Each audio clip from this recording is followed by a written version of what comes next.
Hemant Soren has now been remanded to one-day judicial custody. PMLA court has reserved the order and is likely to pronounce the same tomorrow. Enforcement Directorate is seeking 10-day remand. This development comes a day after Soren was arrested in the mega land scam case. In fact, Chief Minister designate Champat Soren has been given time to meet the governor. In fact, this after a decision hasn't been taken by the governor inviting Champat Soren to take over. We'll try and go across to my colleague Prakash, who's getting us the latest details. Prakash, uncertainty still looms large. You've spoken to the independent MLAs. There were some reports essentially suggesting that perhaps some of the MLAs have gone incommunicado. Do you essentially believe that's the case, or perhaps everyone is now close, is perhaps keeping the cards close to their chest? Hello.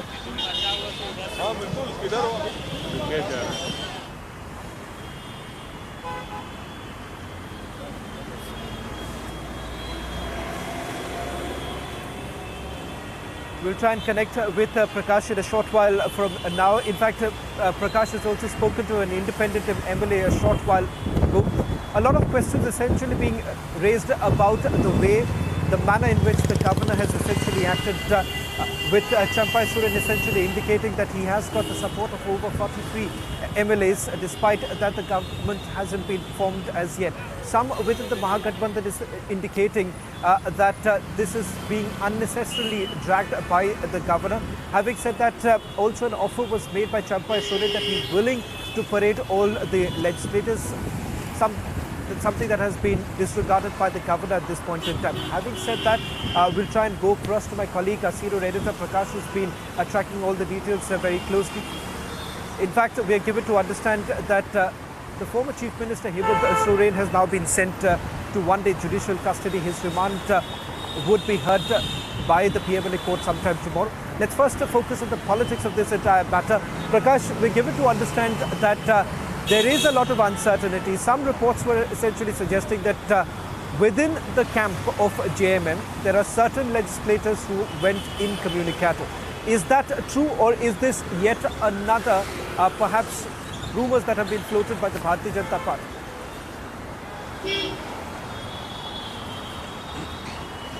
Well, Saman, as far as being incommunicado is concerned, even if at all the Bharatiya Janata Party MP Nishikant Dubey is claiming that JMM has the support of 35 MLAs and the number required for majority is 41.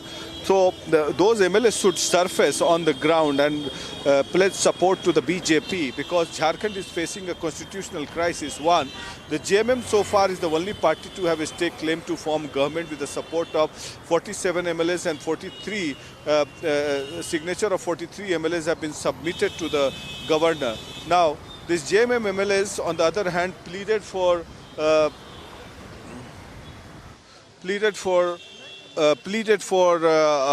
parade of the MLAs, which was denied by the governor. Second, the BJP has also not yet staked claim with the support of MLAs, number of MLAs, so that is 40.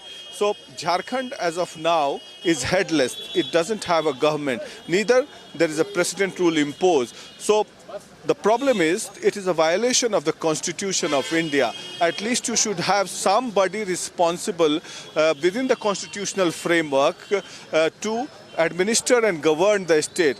There are two people in different circumstances who can govern the state. One is the Chief Minister, second is the governor in case a precedent rule is imposed. So now, these are three options. Either the JMM forms the government, second the BJP forms the government, or either there is a precedent rule. Now we can see all of a sudden vehicles embarking out of the circuit house where the MLAs have been staying here for a long time.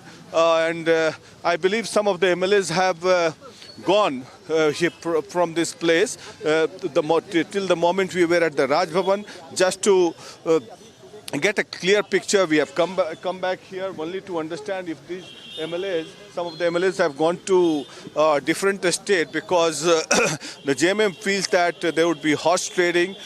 Some of the MLAs who they claim, the BJP claims that they are missing, might be under some sort of pressure. So you never know, because it's a small state and fragmented state. But it's a small state and few MLAs here and there can form the government with the support of the largest party. So the problem is, what is the role of the governor here? The governor can only have three options. Either the JMM forms the government, either the BJP forms the government if they have the support, either he imposes a president rule. So at the moment, around 22 to 24 hours have passed, and Jharkhand remains a headless government with the governor exercising his constitutional authority without any official sanction. Because for the president rule, the governor has to recommend to the central government, and then in the cabinet meeting, it is ratified by the union cabinet, and the president rule is imposed. But that has not happened in the event of Hemant Soren resigning from the chief minister's post, and he's been arrested. So he's not even a caretaker chief minister. Hemant Soren is in jail now. So it's a sort of constitutional crisis and a constitutional dilemma for all the people of Jharkhand. One wonders what is the governor up to. He has said, he's told the JMM MLAs that to wait till tomorrow. So one wonders what is he up to? Is he promoting horse trading? That is the question. So all eyes on the governor, and the governor of Jharkhand is under scanner and under question.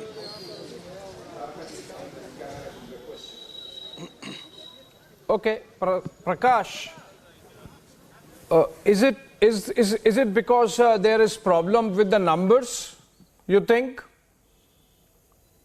Or is it because the governor is just being cautious?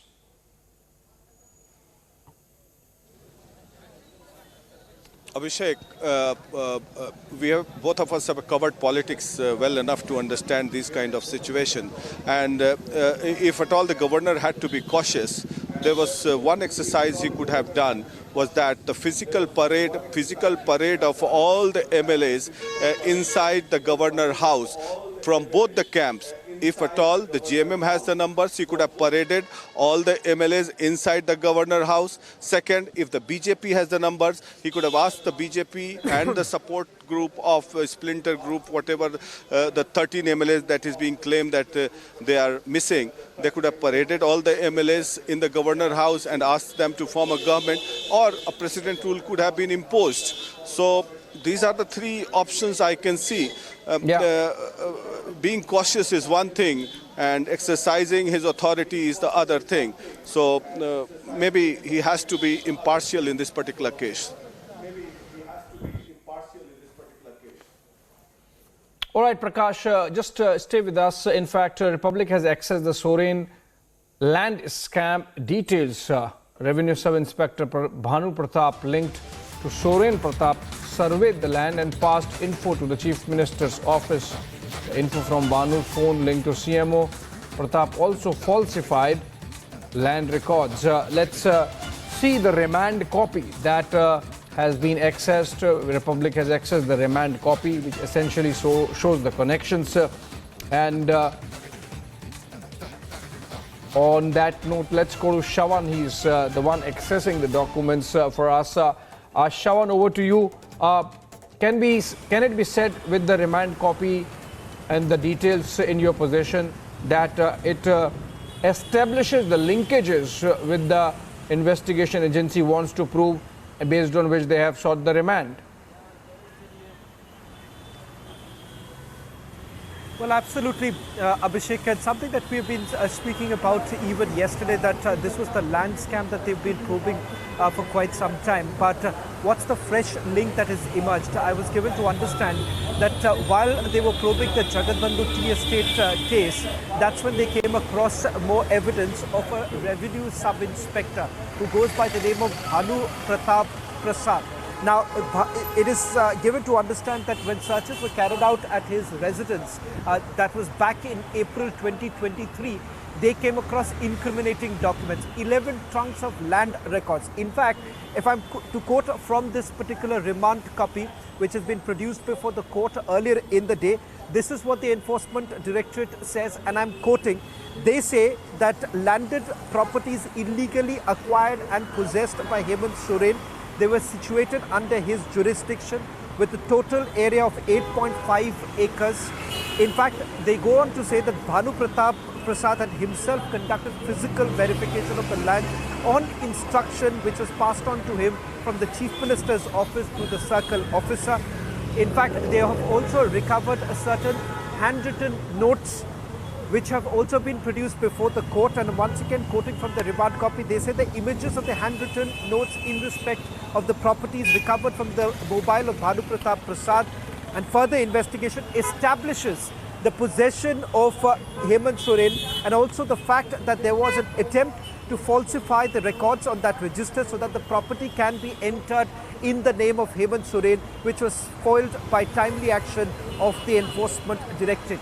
They made a sensational allegation against Hemant Soren, and the Enforcement Directorate says, and I'm quoting once again, that Hemant Soren has been directly indulged in the process connected with acquisition, possession and the use of proceeds of crime. Hemant Soren is knowingly a party with Bhanu Pratap Prasad in the activities connected with the concealment of the original records for projecting the property acquired by him in an illegal manner as an untainted property. Remember, this is something that has been refuted by Hemant Soren in a recorded message just before he was arrested. In fact, we're given to understand that that message was recorded when the questioning, he was actually given a break, and he has recorded that statement in which he's essentially indicated that there is no link that he has with Prem Prakash or, for that matter, Bhanu Pratap Prasad. And it turns out that this is not just the only scam in which Hemant Soren has been named. There is a possibility that in the days to come, the Enforcement Directorate is also going to bring up the other land scam. But right now, the remand has been sought on this particular case that has been probed since 2023.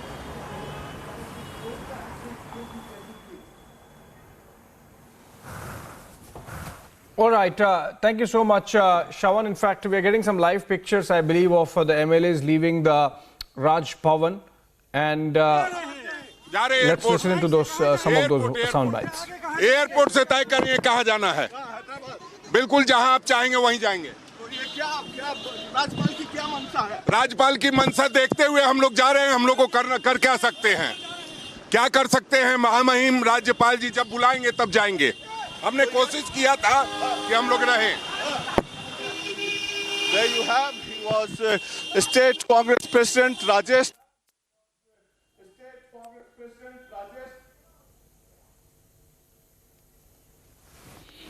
All right, Prakash, there, chasing those MLAs coming out of Raj Bhavan. In fact, the Congress state president was also there. He happens to be one of the MLAs.